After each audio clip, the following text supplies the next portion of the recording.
Hi friends, இந்த மாதிரி சாம்பார் செஞ்சு பாருங்கள். ரொம்ப டேஸ்ட்டாக இருக்கும். வாங்க எப்படி பண்ணுறதுன்னு பார்க்கலாம்.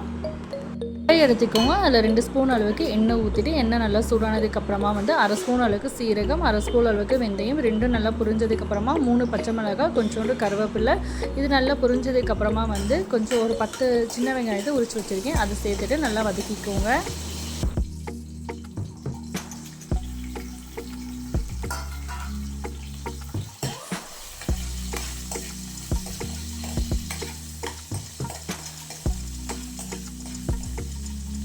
அடுத்ததாக இதில் ஒரு மீடியம் சைஸ் தக்காளியை கட் பண்ணிவிட்டு சேர்த்துக்கோங்க. கூடவே தேவையான அளவுக்கு உப்பையும் சேர்த்துட்டு நல்லா வதக்கிக்கோங்க. தக்காளி நல்லா மசிஞ்சு வரணும், அந்தளவுக்கு நல்லா வதக்கி விட்டுக்கோங்க.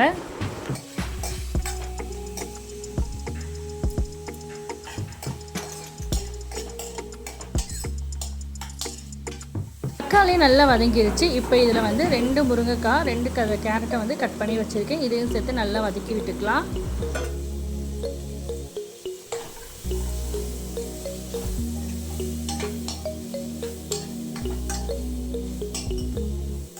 இப்போ இதில் வீட்டிலே அரைச்ச சாம்பார் பவுடரை ஆட் பண்ணிக்கலாம். இது கூடவே அரை ஸ்பூன் அளவுக்கு ரெட் சில்லி பவுடரையும் ஆட் பண்ணிவிட்டு நல்லா வதக்கி விட்டுக்கோங்க.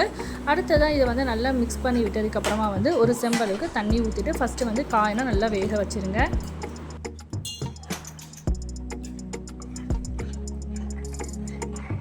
15லேருந்து 20 நிமிஷத்தில் நம்மளுக்கு காய் நல்லா வெந்து வந்துடும். இப்போ பாருங்கள், நல்ல காய் வெந்துடுச்சு.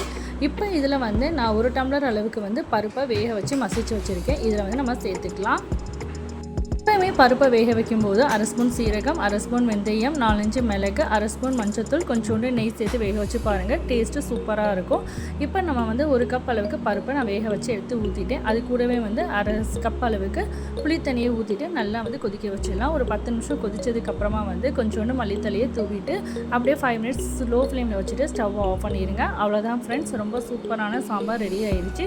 இதுக்கு ஒரு தாளிப்பு கொடுத்துடலாம். 1 ஸ்பூன் அளவுக்கு நெய் ஊற்றிட்டு கடுகு, உளுந்தம் பருப்பு, சீரகம், அதுக்கப்புறம் 2 வத்தலை பிச்சு போட்டு தாளிச்சிடலாம். அவ்வளோதான், சூப்பரான சாம்பார் ரெடி ஆயிடுச்சு. இதே மாதிரி உங்கள் வீட்லேயும் செஞ்சு பாருங்கள். ரொம்ப டேஸ்ட்டாக இருக்கும். எப்படி இருந்துச்சுன்னு சொல்லிட்டு எனக்கு கமெண்ட் பண்ணுங்கள் ஃப்ரெண்ட்ஸ். நம்ம சேனலை இப்போ தான் பார்க்குறீங்கன்னா மறக்காமல் சப்ஸ்கிரைப் பண்ணிவிட்டு பக்கத்தில் இருக்கிற பெல் ஐக்கனை கிளிக் பண்ணிடுங்க.